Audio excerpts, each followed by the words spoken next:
everybody, and welcome to yet another episode of the Audacity. And today, you're probably wondering where we are today, but today we are at Honey Dora, and we are sitting here having our drinks. But we're sitting here today with the owner. Thank you so much. Sitting with the owner of Honey Dora, and just finding out how he came about, taking this step on. Just where he is. Investments, and where he is. So without any further ado, we give you Kenny. Thank you guys. Hello. Thank you so much for having me. Thank you for the opportunity. Thank you for making time for us, because I know you are busy. You are now venturing into new spaces and dealing with new challenges. I mean, not only you and your partner, you're both in this together. So I think that's also the beautiful thing about it. And we, of course, here to get to know a bit more of you and just how you navigate as a business entrepreneur, as a business owner, how you navigate these challenges. Because at the end of the day, we all aspire to be entrepreneurs, always aspire to be businessmen, businesswomen, but what it takes to getting there. And this is why we're sitting with you today. 100%. Thank you so much, guys. Thank you. So just tell us more about you and who you are. People can know out there who the owner is and what you're about. So, I am originally from Bontiville. I'm 31 years old. Grew up in Bontiville. Very traditional colored house. 20 mense wat in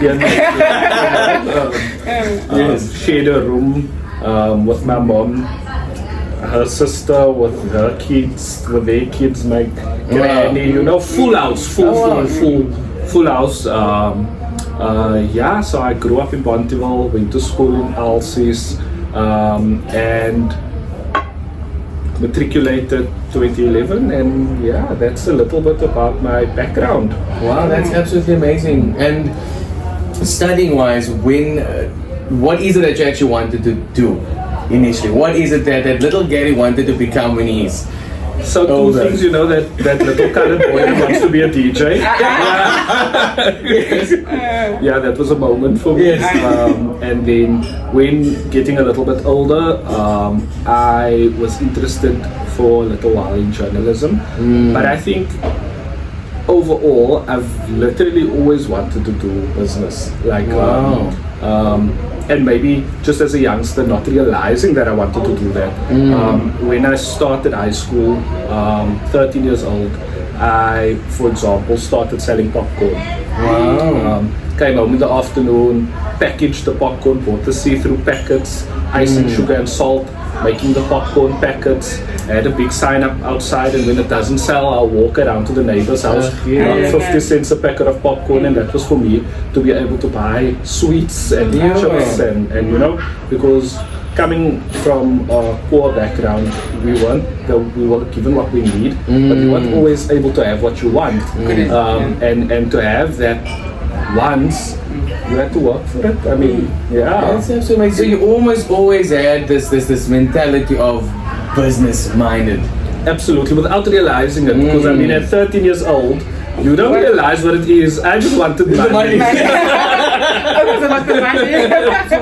At that time, you already started without you knowing. Yes.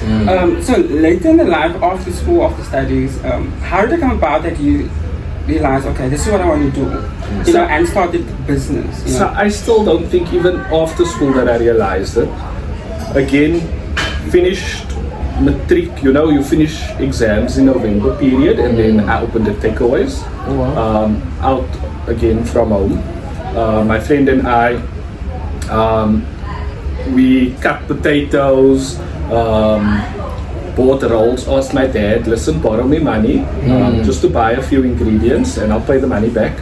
So we started selling chip rolls, Gatsby's and those kind of things over weekends, while actually going during the week to hand in CVs everywhere. Literally giving CVs, and on weekends we do the takeaways to be able to just make some money. We did that for about 6 months, and then both got a job together at Old Mutual, because we got the job in June and we started the takeaways in November. So about 7 months we were doing the takeaways, and then essentially started working there after, and that was also just adding on to the whole business sense, because I went into sales, and then for me it was like I've been selling popcorn. Yeah. I've been selling magazines. I'm used to this. That just makes sense. So yeah, Sanlam was really where everything started for me. That was about 2012. I stayed with Sanlam until about 2018, and then in 2019 I started my business. So it was more a sense of working my way up in the corporate ladder. Yes. Started doing sales myself. Then went into a sales manager role for a couple of years, went into a branch management role, and then afterwards I was just like, I'm literally running everything, day to day, everything myself. I can do this for myself. And then in 2019 I started a Sanlam franchise. So I went into partnership with Sanlam, opened my own business, and then the business, it was hard, guys. Tough. Like, you should ask my staff that started with us. They had that old school churches that have that hard chairs, not the wooden Not the ones, the benches. plastic ones. It's 30 rand by game. Oh yes. 30 rand by game. Black and the white. Yes. So I had those chairs, and I got some doors, like that wooden doors with the bokkies. Oh my word, the table. Bokkies, yes. Oh wow. En allemaal het by 'n tafel gesit. Die was also, that was our setup. The doors, like, guys, it was a mess. Like, we're busy dealing with clients or seeing a client maybe virtually, and the door would have that termites in and come and bite you. That's what my staff experienced the first time, but that is like real hustling to open something, and all I needed them to do is believe in the vision. Like, one day, guys, we'll be somewhere. But the one thing that most places lack, and I think in companies and businesses, is just for lack of leadership. Absolutely. And that's the amazing part, and I see that qualities within you. The mere fact that you hustled, the mere fact that you have done all these avenues that you've done, and led people and had staff, and still have staff up till today, but the mere fact that you've led them in a good path, that they believed in the vision. Yeah. So if you as a leader already have the vision, but to allow and make your staff and your people believe that vision, I think that's where it lies, and that's absolutely amazing. Because you look like a liquor person to work under. I think it depends. It depends on who you ask. That's a good question. That's a good question. Yeah, but I also want to say that as you guys can hear, that we started. You know what I mean? It started at first, and you've worked with the tables and the bookies, but you have prospered from there. Yeah. So from that, after that period, where did it go from there, the business? So from there we got a space. We managed to, after a couple of months of working and not earning anything, like having to rely on my dad was a big thing, like, because in the first few months, everything is going for expenses, and whatever's left over you save to be able to buy someone a desk. So you get a desk this month, don't worry, this month you get one. We're all sharing a desk right now. Yes. Until we were able to put together enough money to move, we moved into Sable Square, which was like a big win for us. Like, got an office, and then we needed furniture, and then we worked a little bit for furniture, and today we have a full kitted out office in Century City. So for me, that is a win. Absolutely. And that one of your main businesses? That is my main business. That is the business that was able to afford me the opportunity to purchase it. Absolutely amazing. And of course, fast forwarding, this is where we are today with this absolutely amazing drinks. Just can you explain, what is it that we're drinking, Kevin? It is a strawberry daiquiri, because it is Tuesday morning. Yes. We are having virgins, but don't worry, there's both available. And that's absolutely amazing. And it's such a privilege and honor to be, of course, doing the podcast here, or just chatting with Kerry. and the journey that led him up to Honey and Dora, because this is a new venture for him and his partner, because it's something different to what he's usually done and all the other businesses that he's in. And of course, this is why we're here to understand how, Gary, do you navigate the challenges of taking it on? Firstly, I think, where did it start? Where did this idea come from, where you were like, yes, that's a great opportunity, why not take it on? It was the craziest thing, guys, like scrolling on TikTok. I came across Carissa from Group FM. I came across a TikTok of hers, where she was in this space, and it was like, it's a queer space, and as a queer person, I mean, for me, I expected, we know all the queer spaces in Cape Town, and I'm like, I have never heard of this place before. And it was very strange for me. So I told Antonio, let's go check it out. We came here for breakfast the next day. Had breakfast, was lovely, environment was nice, aesthetically it was stunning, it was beautiful. Yes. And I'm like, we're so used to the three gay places that we all know. Yes. That's what we used to, and here's this very beautiful place that it's been around, but you haven't heard of it? And we were sitting in the corner, and we're like, yo, you know, all the things we'll do with this place, like we'll do this and we'll do that. You know, just a random conversation. As many people would, yes. Yeah. So we didn't think too much of it. It wasn't a thing of, okay, no, we're gonna find out, like, no. I think, honestly, I'm a very firm believer in things always happen for a reason. And the very next morning after that, I received, because I follow like the Business Times and those kind of things to stay up to date. Yes. The next day, the very first thing that popped up was the fact that this place was for sale. And now I'm telling. Wow. I told Antonio, like, how is this possible? We just spoke about the fact that this place, what we will do with this place and that kind of thing. Yes. I then went in, looked at the pricing and that kind of thing, and I'm like, phew, it's a lot. It's a lot. Is this what it costs to purchase a restaurant?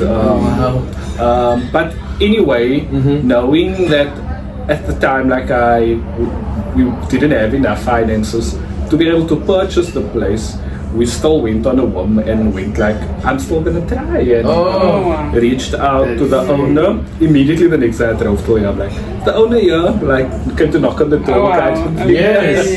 Owner wasn't here, and I spoke to the manager, and she said, no, don't worry, the owner will be in touch with me. We went up to Waterfront. Owner got in touch with me in a couple of minutes, came back.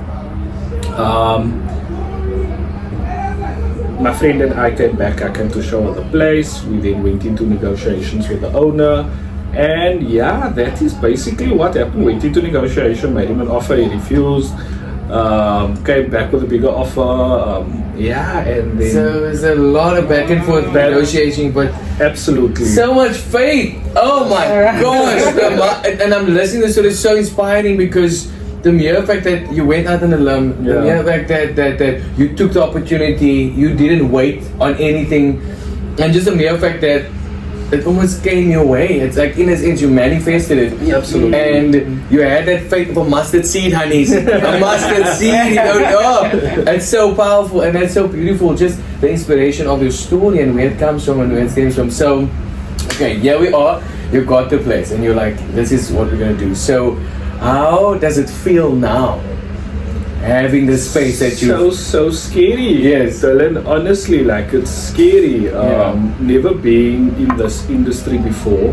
I've been in business, and you know, but being in a restaurant business is something completely different. It's something outside of the norm. It's outside of what I'm used to. So super scary. And I think the biggest thing for me right now is to create that space where queer people, and I use the word queer on purpose, because it's not a gay place. It's not a place where gay guys come to, or just lesbians come to.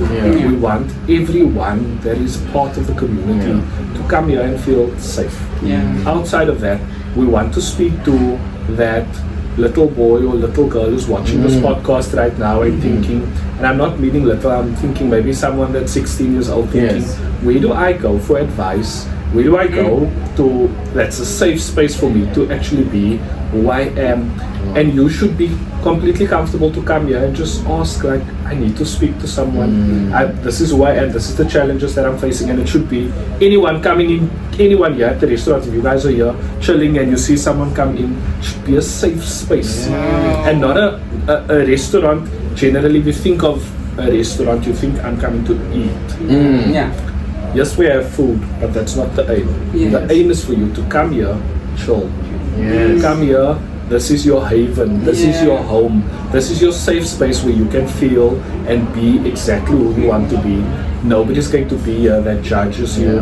No one works here that judges you. No one comes here that judges you, and you can be whoever you want to be and just feel comfortable and get to know other people and their journeys and make sure that when you leave here, you are informed. Because so many of us in the queer community in general, we faced it alone. If we go back now to what was your story? Tell them what was your story. It's always a sad one. Then it's always going to bring back that teary moment.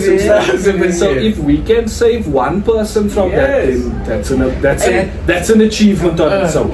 I just want to say that is so amazing, guys. So for those out there and you're looking for that place where you can just be yourself and relax and enjoy life and enjoy your people around you, this is the place to be at, you know. So I'm happy that you're actually creating that, because we have our clubs, we have our place we go to, but to have a place where you can just chill, have something to eat, something to drink, have a good conversation. Absolutely. And maybe have that conversation about you, maybe when you advise.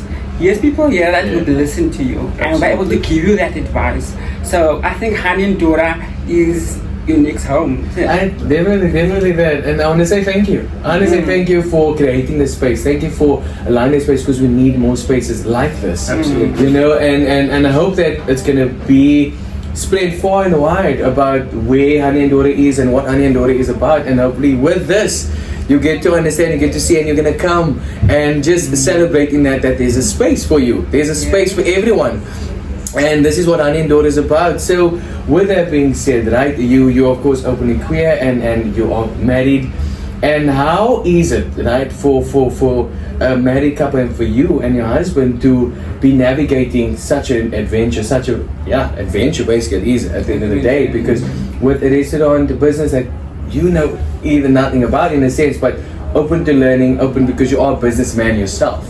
So how is it that you deal with challenges, you and your husband navigating this whole new venture? How has that been? I think you must ask me that in 3 months. That's too early. So basically the challenges that we've been facing is just really knowledge gaps. And what we've been doing is really trying to upskill ourselves outside of the restaurant as well. Upskilling ourselves in the sense of what is the expectation from the hospitality industry? How do we treat customers? Because generally we do deal with customers in the other business as well, but it's very different, because we're providing a service, and what I've learned quite recently is that service and hospitality is two different things. So the existing business I do is a service, not hospitality. So it's all about learning right now. The challenges that we are facing is obviously like this was an established place before, and people now all watching to see, are we going to succeed, are we going to fail, and seeing what are we going to do with the place. So for many people it's that thing of like it's exciting to see what's going to happen, but you know you also have your people whispering in your ear saying that you can't do this. This is always going to be the naysayers.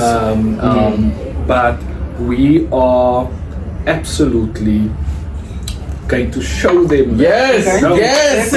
This place is going to be the place, and again, it's for me, it's a passion project, which makes it even more important. Because for me, honestly, guys, it's really not about the money. If it was about the money, it would have been. I could have stayed with the business that I was and make money there. This is a passion project where we want to create that space. We need to break even, of course, but it's about being able to give back to the queer community and being able to provide that space, because again, there isn't a space that does that right now. That's why it's very important. If you look at the name Honey and Dora, you'll see the word lifestyle under the name Honey and Dora, and it's purposefully done like that because it's about the fact that you can come here and not just experience a restaurant, but actually have a queer experience. And a lot of straight people come here too because they also want to understand what queer is. I've been fortunate enough to have my family be over at the restaurant, and they've learned so much over this period of time about different queer individuals, because they came for me. So I mean, you get so many, you get trans, you get lesbians, there's so many different facets of our community. We're so diverse as a community, and I mean, if straight people can even come here to understand, I've got a straight friend currently whose daughter just came out as a lesbian, and she was able to come here and understand what that is for a daughter. A daughter 16 years old, and we were able to help her understand what her daughter's going through, to be able to provide the correct support, because how many of us wish we had that proper support? You shouldn't be scared to come out and say, listen, this is who I am. There should be no nerves about it. That's essentially what we want as a queer community. One day, I'm sure all of us, that's our goal, that it's normal. You date who you want to date, you love who you want to love. Love is love. Absolutely beautiful. And I think in celebration of it, also coming out of Pride Month, absolutely amazing. Just the space, and now that you know there is the space that you can come to, and it's beautifully said, and that's what you said earlier on, is the thing of, for the youngsters that want to come out, there's that space. If you want to know more, whether heterosexual, whether queer, it's a space for everyone, because it's inclusive like that. 100%. Because that's what it's about, and you're creating more space.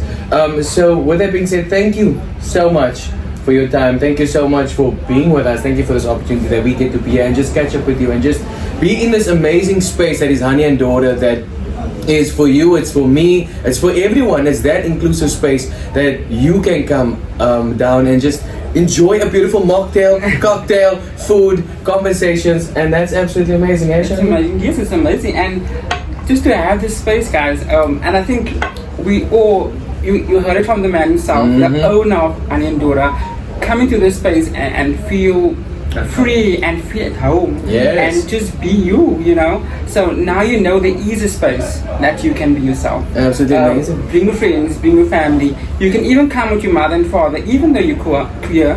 Yes, they have lots of entertainment, of course, and that's, of course, we're gonna put it up on our socials. You can come on down. There's so much entertainment to keep you just glued, just wanting to come back for more, and this is what this space is about. With me and Ashanti, we want to say thank you for tuning in for another episode. Be sure to like, subscribe, and comment, and that's what it's all about. Tap into the conversation, honey. Tap, man.